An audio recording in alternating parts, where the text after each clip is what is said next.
잘못된 내가 너무도 많아. 세상 영광을 쫓아 십자가를 버리고 진실하신 주님 뜻을 버렸네. 교회는 무너지는 바벨론 성, 동복의 벽이야. 화려한 겉모습 뒤엔 어둠이 춤추고 세상 욕망을 노래하는. 여러분, 오늘 우리는 이 땅에 발을 딛고 살아가지만 영적으로는 전혀 다른 차원인 천국에 소속을 둔 사람들을 만나보려 합니다. 우리가 그들을 주목해야 하는 이유는 우리 자신이 바로 하늘에 있는 군대이기 때문입니다. 이것이 오늘 본문 말씀을 우리에게 기록해 주신 목적이기 때문입니다. 우리는 왜 군대여야 하며 왜 백마를 타고 주님을 따라야 합니까? 오늘 요한계시록 19장 14절에서 16절 말씀을 통해 우리 삶의 근원부터 점검해보는 예가 되기를 바랍니다. 거룩한 하늘 운동의 실체를 깨닫는 것은 우리의 신앙생활이 단순히 종교적인 형식을 넘어 천국을 준비하는 실제적인 과정이기 때문입니다. 그런 의미에서 요한계시록은 먼 미래의 막연한 환상이 아닙니다. 오늘을 살아가는 성도들의 실제적인 신앙 여정을 생생하게 묘사하고 있는 삶의 지도입니다.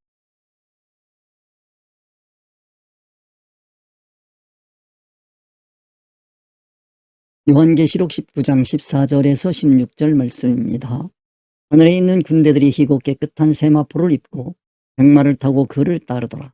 그의 입에서 이 한 검이 나오니 그것으로 만국을 치겠고 친히 저희를 철장으로 다스리며 또 친히 하나님 곧 전능하신 이의 맹렬한 진노의 포도주 틀을 밟겠고 그 옷과 그 다리에 이름 쓴 것이 있으니 만왕의 왕이요 만주의 주라 하였더라.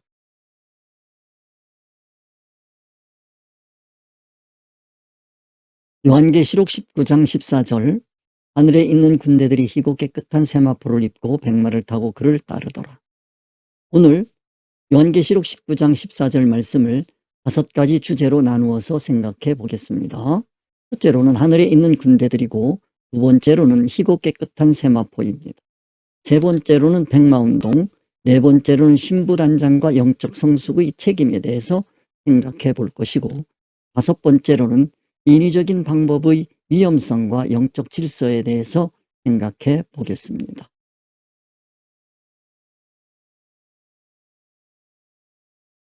첫째, 하늘에 있는 군대들에 관해서 함께 생각해 보겠습니다. 우리가 성경을 읽을 때 성경의 말씀과 나와 어떤 관계가 있는지 생각하려 하지 않습니다.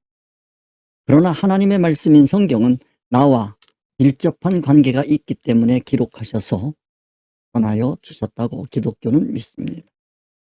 그렇다면 본문의 하늘에 있는 군대들은 나와 어떤 관계가 있는 것입니까? 나는 하늘에 있는 군대들은 곧 성도들을 의미한다고 생각합니다. 왜냐하면 우리는 비록 물리적으로는 이 땅에 발을 딛고 살아가고 있지만 영적으로는 이미 하늘에 속한 자이기 때문입니다. 성경이 우리를 하늘에 있는 군대라고 부르는 이유는 우리의 소속과 목적이 땅에 있지 않고 하늘에 있기 때문입니다. 우리는 이 땅에서 하늘 운동을 수행하는 자들입니다. 하늘 운동이란 단순히 종교적 형식을 갖추는 것이 아니라 하늘 문을 열기 위해 자신이 처한 환경에서 치열하게 싸우고 하나님의 통치를 받으며 동시에 진리로 세상을 다스리는 삶을 사는 것을 뜻합니다. 하나님의 계시를 깨달아 그 뜻을 지상에 실현하기 위해 투쟁하는 존재가 바로 하늘의 군대인 것입니다. 그러므로 이 말씀을 하는 저와 또 이 말씀을 듣는 여러분들이 하늘에 있는 군대들이라고 생각할 수 있습니다. 그렇게 이 말씀을 받을 때 이 말씀을 통해서 우리에게 주시고자 하는 하나님의 뜻을 바르게 깨닫고 우리가 이 세상을 살아가는 바른 길을 찾을 수가 있을 것입니다.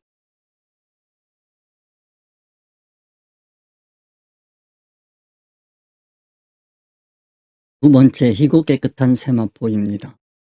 희고 깨끗한 세마포는 진리의 자체화와 옳은 행실을 상징하는 내용입니다. 성도들이 입은 희고 깨끗한 세마포는 앞선 장들에서 살펴본 바와 같이 성도들의 옳은 행실을 상징합니다. 여기서 옳은 행실이란 단순한 도덕적 선행이 아니라 진리의 말씀이 성도의 내부에서 인격으로 자체화되어 삶의 현장에서 실천으로 나타나는 것을 의미합니다. 진리 그 자체가 인격의 옷이 되어 밖으로 배어나오는 상태가 바로 희고 깨끗한 세마포를 입은 모습입니다. 이는 예수님의 명령을 따라서 날마다 제 십자가를 지고 주님을 따르는 삶을 사는 모습입니다. 그리스도를 닮아 사는 모습입니다. 좀 더 구체적으로 말씀드리면 성도들이 입은 희고 깨끗한 세마포에서 희고 깨끗하다는 표현은 그리스도의 영생의 피로 상징되는 진리로 이 세상 가치관이 씻겨진 성결한 인격을 상징합니다. 그리고 그 인격에서 나온 옳은 행실들이 삶의 현장에서 은혜로 받은 하나님의 사랑으로 이웃을 사랑하는 깊은 영적인 관계성을 상징합니다. 그러한 삶이 공동체를 형성할 때 교회라 합니다. 삶의 현장에서 하나님으로부터 받은 사랑을 이웃에게 나누는 삶인 십자가의 연속을 세마포라고 표현합니다. 그러므로 십자가는 일회성의 이벤트가 아닙니다. 세마포의 구체적인 의미는 앞선 강의 내용을 참고하시기 바랍니다.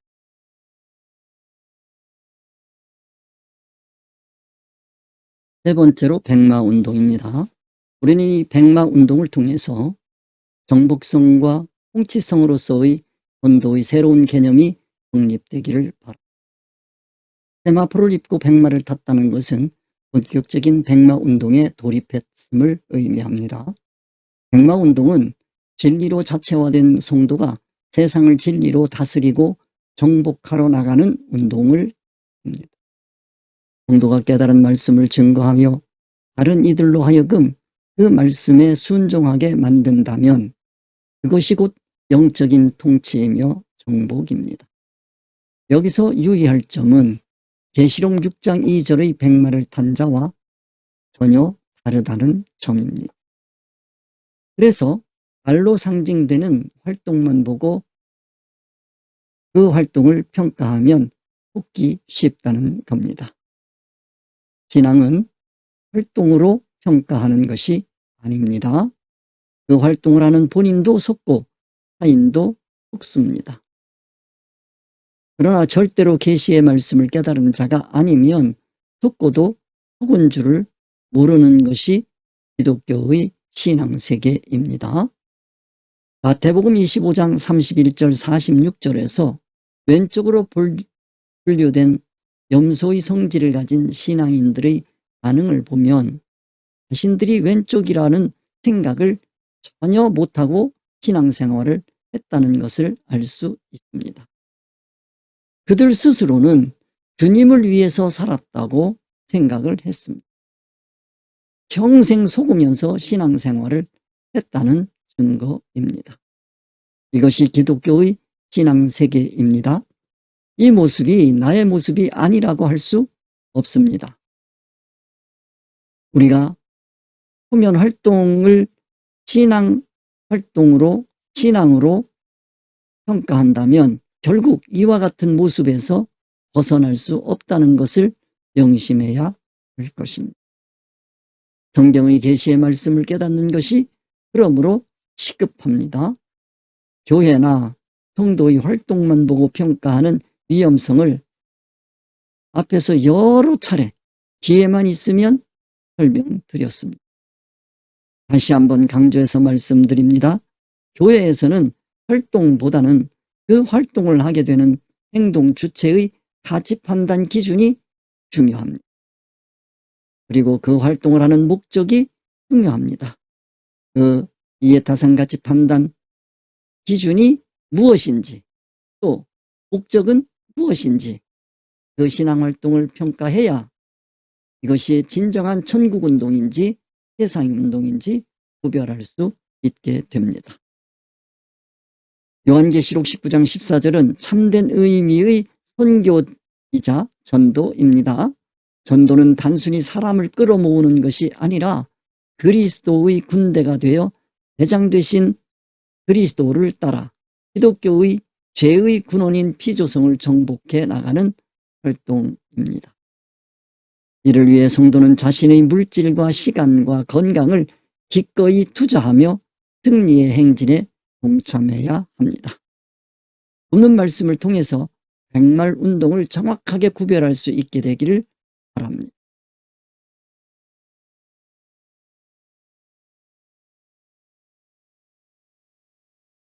네 번째로, 본문에는 직접 언급되어 있지 않지만 신부단장과 영적 성숙의 책임에 대해서 함께 생각해 보겠습니다. 오늘날 기독교 전도의 심각한 문제는 영적 미성숙에 있습니다.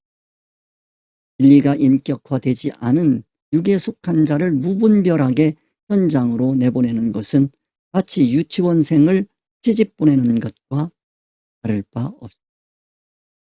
이는 영적 지도자들이 숫자에만 급급하여 성도를 팔아넘기는 것과 다름없는 행위입니다. 결국 교회의 영적 수준을 하락시키는 겁니다. 참된 전도는 그리스도성, 즉 진리의 확장성, 충만성, 생산성을 본질로 하는 겁니다. 영적 생산을 위해서는 먼저 어린 양의 신부로 온전히 연장되어 그리스도와 연합해야 합니다. 다른 말로 하면 그리스도와 결혼해야 하는 겁니다. 하나가 되어야 하는 겁니다. 즉 그리스도와 인격적으로 하나가 되어야 합니다. 여기에 교회의 막중한 역할이 있습니다. 그리고 책임이 있는 겁니다. 교회의 우선적 책임은 성도들을 시간이 많이 걸리건 적게 걸리건, 예를 들면 10년이 걸리건 20년이 걸리건 철저하게 교육해서 신부로 단장시키는 데 있습니다. 만약에 교육시키지 아니하고 성도들을 방치하고 전도에만 내몰아서 교회가 신앙적으로 타락하고 있다고 한다면 그 책임은 교회와 교회 지도자들이 져야 할 것입니다. 성도들도 행해야 할 신앙적 도리가 있는 겁니다. 올바른 교회의 지도를 받아서 신부단장을 철저히 하고 신부단장을 마쳤다면 이제 신랑과 함께 나가 영적 자녀를 낳아야 하는 것이 성도의 본분이고 도리입니다. 그 깨달은 진리를 가지고 세상을 정복하러 나가는 역동적인 삶을 살아야 하는 것입니다. 그럼에도 불구하고 말씀을 깨닫는 데는 관심이 없고 또 말씀을 깨닫게 하는 데도 관심이 없고 오직 세상적인 복만을 추구하고 있다고 하면 그 교회는 주님 앞에 갔을 때 교회와 그 성도는 책임을 면할 길이 없게 될 겁니다. 이 말씀을 들으시는 여러분 자신을 돌아보시면서 교회가 성도들을 진리의 말씀으로 철저하게 무장시키고 있는지 돌아보는 좋은 기회가 되시기를 주님의 이름으로 축원드립니다. 돌아보아서 그 책임을 다하지 못하고 있다고 한다면 하나님께 회개하고 다른 길로 돌아간다면 그 교회와 그 교회 지도자는 복받은 지도자이고 교회임에 틀림없습니다. 이를 위해서 요한계시록 19장 14절 말씀 백말 운동이 있다고 하는 것을 꼭 기억합시다. 다섯 번째로 선교의 인위적 방법과 영적 무질서에 대해서 말씀드리겠습니다. 교회가 주의할 점은 세상적인 수단이나 억지스러운 방법으로 사람을 모을 수는 있지만 그렇게 모인 이들은 아직 흰 옷을 입은 군대도 아니고 백마 탄자를 따르는 무리도 아니라는 사실입니다. 훈련되지 않은 군대는 군대가 아닙니다. 영적 지도자와 성도는 오직 진리의 세마포를 입고 그리스도의 인격을 뒤따르는 본연의 삶을 살아가는 군대이어야 합니다. 인위적인 세상 가치관과 섞임이 없는 순수한 백마 운동만이 하나님이 인정하시는 군대의 행진이 될 수 있습니다.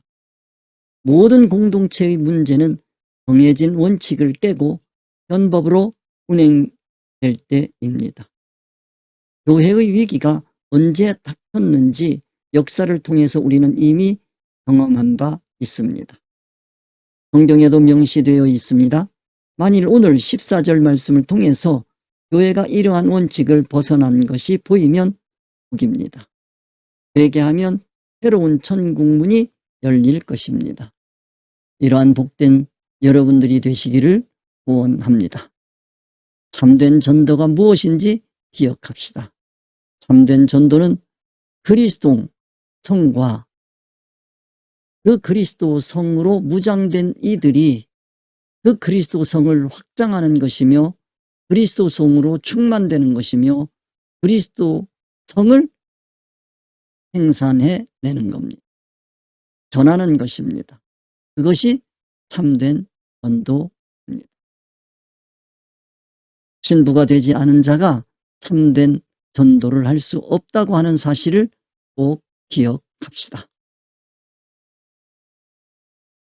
교회는 성도를 철저히 교육하여 어린 양의 신부로 단장시켜야 할 책임이 있습니다.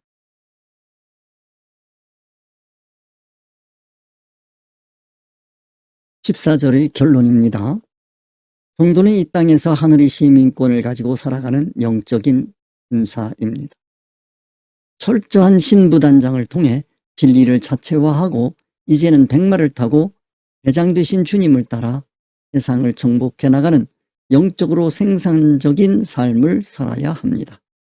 우리의 모든 삶의 현장이 이러한 하늘 운동의 장이 되시기를 바랍니다.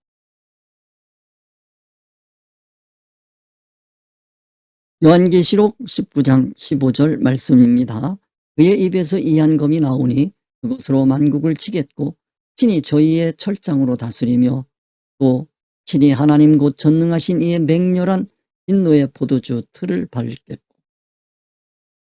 이번에는 요한계시록 19장 15절 말씀을 세 주제로 나누어서 함께 생각해 보겠습니다.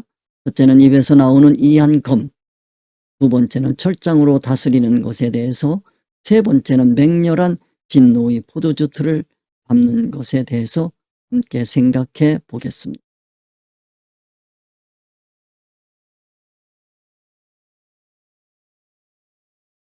첫째, 입에서 나오는 이한검에 대해서 함께 생각해 보겠습니다.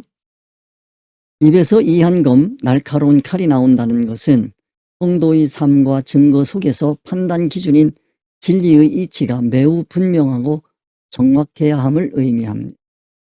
칼이 잘 들수록 단면을 세밀하고 정확하게 잘라낼 수 있는 것처럼 하나님의 말씀으로 무장된 자는 예리한 진리로 피조성과 천국성을 정확하게 분별하여 세상이 자리 잡을 틈을 없애야 하는 겁니다. 뭉툭한 칼로 과일을 썰면 뭉개져 제맛을 잃는 것처럼 말씀의 이치가 흐릿하면 진리의 맛을 낼 수 없습니다. 성도는 입에서 나오는 예리한 말씀으로 세상의 복잡한 사상과 가치관을 가려내고 무엇이 창조주의 세계이며 무엇이 피조물의 성질인지를 정확히 분별하여 가르쳐야 합니다. 그래야만 신앙생활을 통해서 부활에 동참하도록 훈련될 수 있는 겁니다. 만일 성도가 이 예리한 칼 진리 이치를 깨닫지 못한다고 한다면 그는 세상과 천국을 분별할 수 없게 되고, 그렇게 되면 교회가 세속화되는 겁니다. 현대 교회가 세속화되는 것은 세상이 침범해서 들어온 것이 아니라 원래 성도들 속에 있는 세상성을 예리한 칼로 도려내지 않았기 때문에 그 세상이 자리 잡게 된 겁니다. 이런 면에서 볼 때 교회는 타락한 것이 아니나 원래 죄성으로 가득 찬 사람들이 교회에 들어와서 진리 말씀을 깨닫고 자기 안에 있는 죄성을 잘라내는 작업을 해야 되는 겁니다. 이러한 신앙 활동이 없으면 그는 죄에서 벗어날 수 없으며 또 교회가 세속화를 벗어날 길도 없는 겁니다. 우리는 예리한 칼을 가지고 내 안에 도사리고 있는 세상성, 피조성을 우려낼 수 있어야 되겠습니다.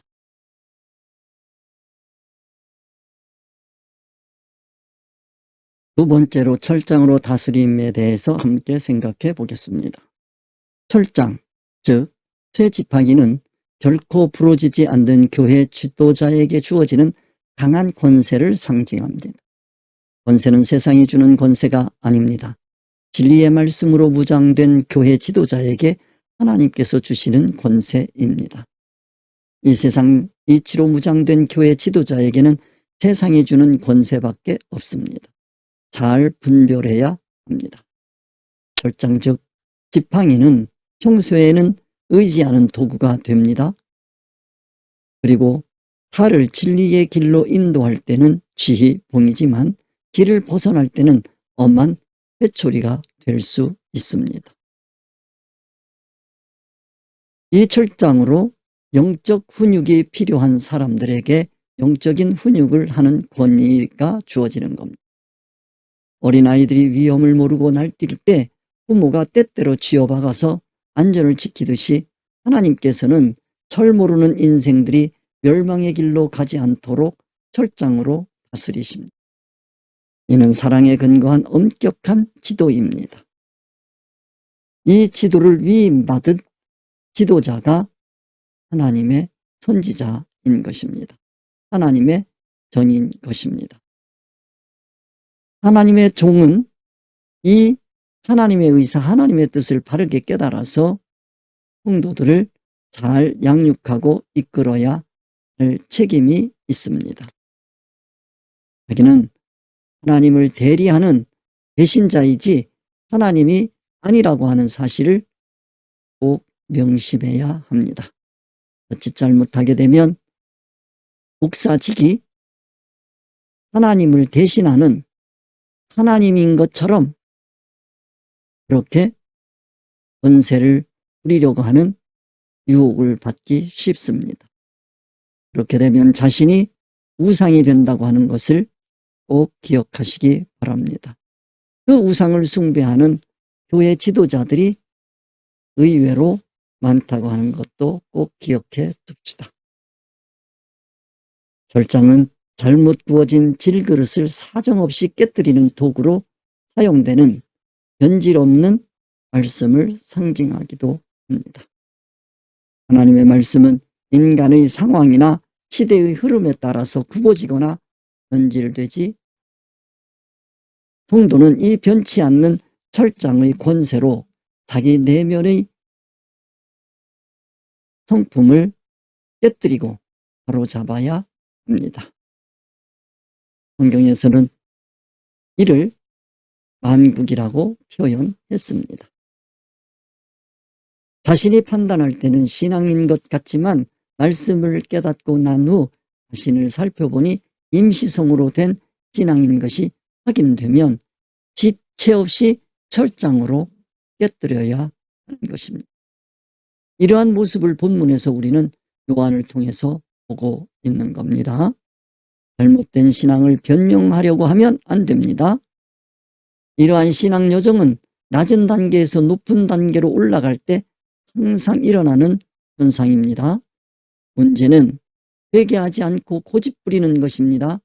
회개는 지금까지의 신앙 여정이 아무리 귀하게 여겨질지라도 미련 없이 버리도록 결단하는 것입니다. 마치 철장으로 질그릇을 깨는 것처럼 박살을 내버릴 때 그 성도와 지도자는 천국 소망으로 살아갈 수 있습니다. 천국을 향하여 계속해서 나아갈 수 있는 것입니다.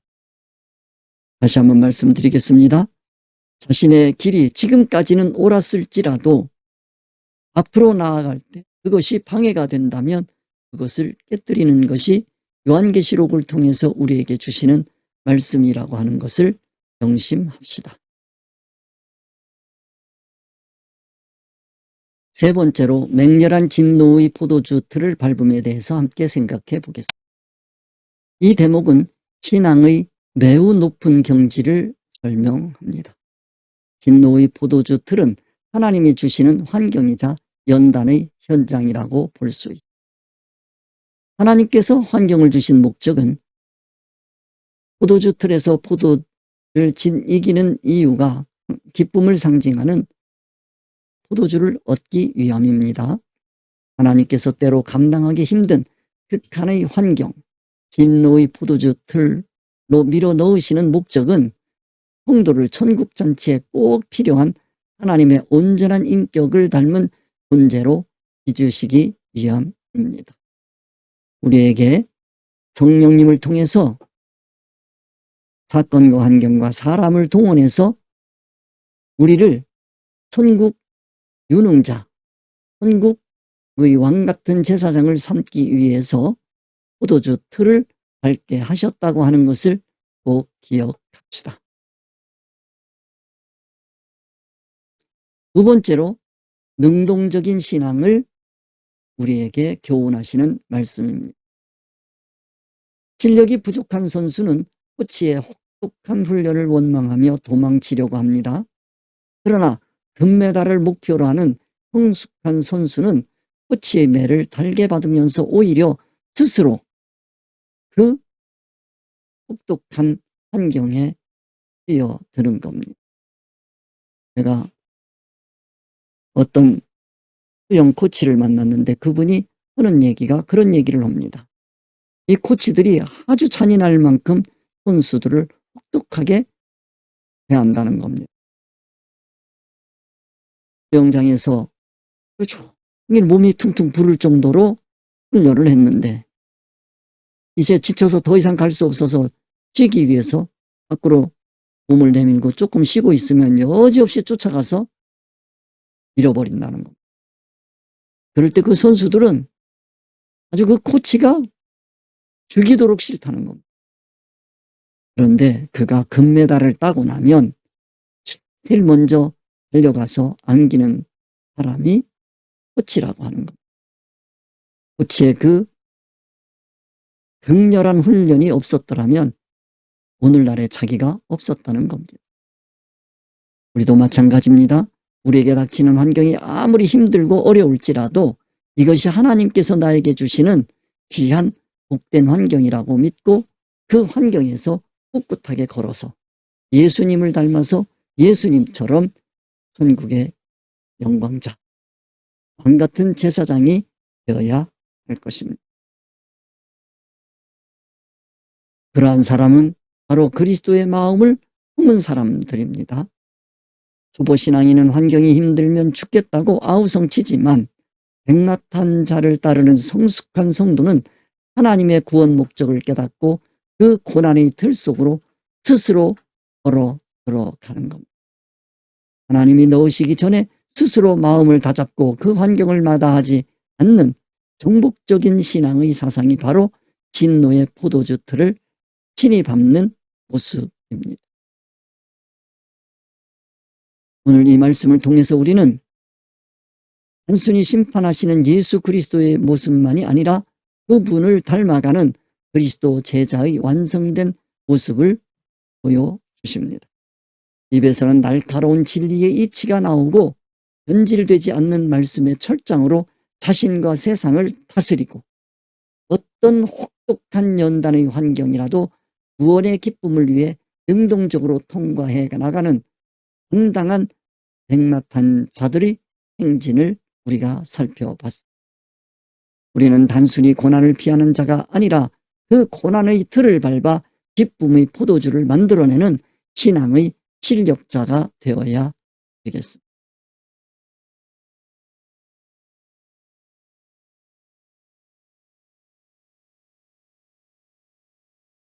이번에는 요한계시록 19장 16절 그 옷과 그 다리에 이름 쓴 것이 있으니 만왕의 왕이요 만주의 주라 하였더라. 이 말씀을 두 가지 주제로 나누어서 생각해 보겠습니다. 첫째는 옷과 다리에 새겨진 이름, 두 번째는 무한한 신앙의 경지와 목적에 대해서 함께 생각해 보겠습니다.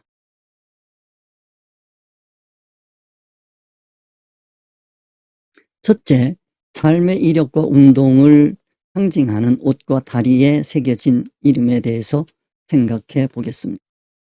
성경에서 옷은 인격에서 발현된 활동의 모습, 즉 성도의 삶의 자취를 상징합니다. 또한 다리는 그가 걸어온 신앙의 걸음걸이와 역동적인 운동을 의미합니다.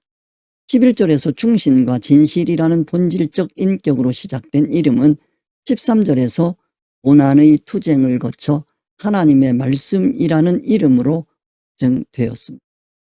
이제 16절에 이르러 그 삶의 여정과 이력이 만왕의 왕이요 만주의 주라는 이름으로 최종적인 영광을 드러내고 있습니다. 그러면 만왕의 왕 만주의 주가 뜻하는 것은 무엇이겠습니까? 만왕의 왕 만주의 주는 그리스도의 통치성과 정복성을 상징합니다.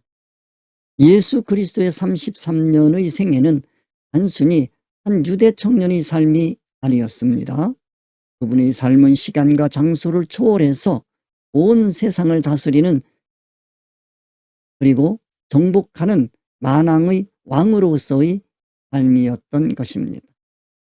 겉보기에는 초라해 보였을지 모르지만 영적으로는 모든 가치관과 세상을 발 아래 두신 절대적인 통치였던 것입니다.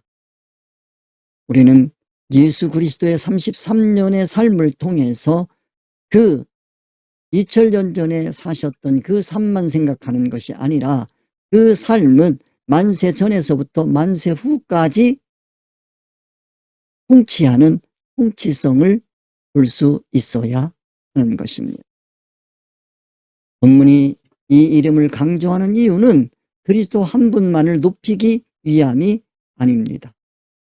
그분을 닮아가는 성도의 정체성을 일깨워서 우리에게 그 예수 그리스도의 통치성을 주시기 위한 목적입니다. 그리스도를 머리로 삼고 그분과 인격적으로 하나가 된 성도는 세상 속에서 그리스도와 함께 만물을 다스리고 정복하는 만왕의 왕의 권세를 공유하게 되는 것입니다. 이 삶의 여정을 통해서 천국에서 왕 같은 제사장이 되는 인격적인 변화가 기독교 신앙의 목적입니다. 이 땅의 왕이 되는 것이 목적이 아니라 천국의 왕이 되는 것이 그리스도인의 삶의 목적이 되는 겁니다. 우리는 이 목적을 위해서 하루하루의 삶에 예수 그리스도를 닮아가는 삶, 즉 날마다 자신의 십자가를 지고 예수 그리스도를 따라가는 삶을 살아야 되겠습니다.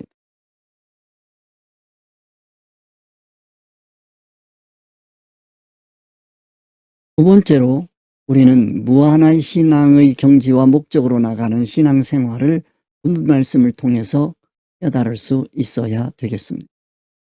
사도 요한은 하늘문이 열리기 전까지 자신의 신앙이 최고 수준에 도달한 줄로 착각했었습니다. 그러나 열린 하늘을 통해 목격한 그리스도와 그분을 닮은 자들의 모습은 상상할 수 없을 만큼 영광스러웠던 것입니다. 이는 기독교 신앙의 목적이 이 땅에서 상상할 수 없을 만큼 분명하며 우리가 올라가야 할 신앙의 경지가 무한하다는 사실을 실감하게 해줍니다. 성도는 단순히 교회에 출석하는 수준에 머물러서는 안 됩니다. 우리의 신앙 걸음걸이가 삶의 모습에 나타나야 됩니다. 걸음걸이는 다리를 상징합니다. 모습은 옷으로 상징됩니다. 여기에 이름이 붙습니다. 세상을 다스리는 자라는 이름입니다. 세상을 다스리는 자라는 이름이 새겨질 때까지, 즉 인격이 그리스도의 장성한 분량에 이르기까지 끊임없이 전진해야 합니다. 우리는 이러한 삶을 위해서 부름을 받았습니다. 이것이 기독교인의 신앙의 세계인 것입니다. 그러므로 16절은 백마탄자를 따르는 군대들이 최종적인 승리와 영광을 보여주는 겁니다. 우리의 신앙 여정이 단순히 땅의 문제를 해결하는 수준을 넘어서 만물을 진리로 다스리는 만왕의 왕의 이력을 만들어가는 거룩한 행진이라고 하는 사실을 꼭 기억하시고, 여러분들이 만왕의 왕의 이력을 만들어가는 이 거룩한 행진에 참여하는 소망이 넘치시기를 바랍니다. 여러분의 사건과 환경과 또 여러분들에게 부닥쳐오는 사람들이 아무리 어려운 문제라 하더라도 그 난간 하나하나를 하나님의 말씀을 깨달아 할 때마다 그러한 사건과 환경과 또 사람들을 통해서 주시는 하나님의 복된 삶을 이루어 갈 수 있게 될 겁니다. 여러분이 이러한 복된 사람들이 모두 되시기를 주님의 이름으로 원합니다.